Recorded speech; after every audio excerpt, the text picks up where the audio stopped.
మాజీ మంత్రి హరీష్ రావు మీడియాతో మాట్లాడుతున్నారు. ఆ లైవ్ చూద్దాం. మేము ఏదైనా మాట్లాడంగానే సిఐడి ఎంక్వైరీ, విజిలెన్స్ ఎంక్వైరీ, కమిషన్లు సరే వేసుకోండి, మేమేమి దానికి భయపడేది లేదు. కానీ దీని మీద ఎందుకు ఒక సిట్ అయ్యావు? దీని వెనుక ఉన్న ప్రభుత్వ పెద్దలు ఎవరు?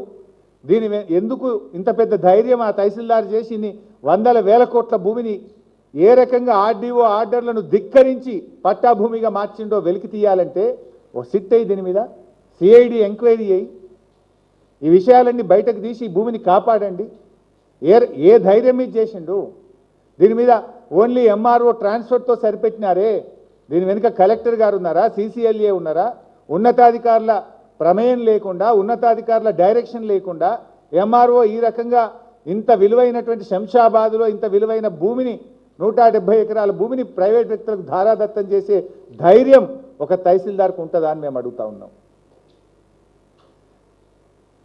మీది నిజమైన ప్రజాపాలన అయితే, మీ మాటల్లో నిజాయితీ ఉంటే, మీకు దీంట్లో భాగస్వామ్యం లేకపోతే, మీరు తప్పు చేయకపోతే, దీని వెనుక ప్రభుత్వ పెద్దల ప్రమేయం లేకపోతే వెంటనే ఈ భూములను నిషేధిత జాబితాలో పెట్టండి, తహసీల్దార్ ఆర్డర్ను సస్పెండ్ చేయండి, తహసీల్దార్ను డిస్మిస్ చేయండి, లోతైన విచారణ జరిపి దీని వెనుక ఉన్న పెద్దలను బొక్కలు నెట్టండి అని చెప్పి డిమాండ్ చేస్తున్నాం.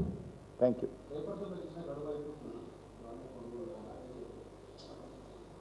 సో బైసాబ్, నాకు ఇంకా 2-3 ఇంపార్టెంట్ ఇష్యూస్ ఉన్నాయి, కానీ నేను మళ్ళీ మాట్లాడతా ఇవాళ ఒక్కరోజు. ఎందుకంటే నేను ఆల్రెడీ అక్కడ మన గిరిజనులకు సంబంధించిన లంబాడి హక్కుల పోరాట సమితి ప్రోగ్రాంలో మాట్లాడినాం. ఇందాక ఒక సింగరేణి విషయంలో కూడా ఒక చాలా ఇంపార్టెంట్ ఇష్యూ మాట్లాడినాం. బట్ మీరు చాలామంది లేరు కనుక దాన్ని కొంత క్లుప్తంగా సింగరేణికి సంబంధించి కూడా నేను చెప్పిన విషయాన్ని ఇక్కడ కూడా కొంత చెప్పే ప్రయత్నం చేస్తా చాలా డీటెయిల్గా. ఒక ఇంపార్టెంట్ ఇష్యూ ఏంటంటే, రాష్ట్రంలో సింగరేణిలో కూడా ఒక పెద్ద స్కామ్ జరుగుతూ ఉంది. చాలా విషయాలు చెప్పాను, కానీ నేను ఒక చిన్న విషయం మాత్రమే ఇక్కడ చెప్పి ముగించే ప్రయత్నం చేస్తా. అయితే ఈరోజు సింగరేణిలో 40 లక్షల మెట్రిక్ టన్నుల బొగ్గు నిల్వ ఉంది అని చెప్పి ఈరోజు సింగరేణి తన వెబ్సైట్లో చెప్పింది. సింగరేణి తన లెక్కల్లో చూపించింది. పోయిన సంవత్సరం రాష్ట్ర ప్రభుత్వానికి ఎంత ఆదాయం వచ్చింది అన్నప్పుడు 40 లక్షల కోట్ల రూపాయల ఆదాయం వచ్చిందని, 40 లక్షల మెట్రిక్ టన్నుల బొగ్గు నిల్వ ఉందని, ఆ బొగ్గు మీద, ఆ నిల్వ మీద వీళ్ళు ఇన్కమ్ ట్యాక్స్ కట్టిండ్రు. అంటే బొగ్గు ఉత్పత్తి అయింది, ఇంకా మేము అమ్మలేదు, మా దగ్గర స్టాక్ ఉంది అని కనుక ఆ బొగ్గు మీద మేము 4,200 రూపాయలు ఒక మెట్రిక్ టన్ అమ్మితే మాకు ఇంత ఆదాయం వస్తుందని చెప్పి దాన్ని లెక్కబెట్టి ఆ బొగ్గు మీద ఇన్కమ్ ట్యాక్స్ కట్టిండ్రు. ఆ బొగ్గు మీద కేంద్ర రాష్ట్ర ప్రభుత్వాలకు డివిడెండ్ కట్టిండ్రు.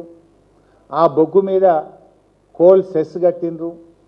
ఆ బొగ్గు నిల్వల మీద మాకు ఇంత ప్రాఫిట్ వచ్చిందని చెప్పి దాంట్లో సిఎస్ఆర్ నిధులు కూడా ఖర్చు పెట్టారు. మరి మేమేమంటున్నామంటే ఆ బొగ్గు లేదు, అసలు ఏమైంది ఆ బొగ్గు? ఏం చెప్తుంది సింగరేణి అంటే, మందమర్రి డివిజన్లో 7,20,000 మెట్రిక్ టన్నుల బొగ్గు నిల్వ ఉందని, శ్రీరాంపూర్ డివిజన్లో 8 లక్షల మెట్రిక్ టన్నుల బొగ్గు నిల్వ ఉందని,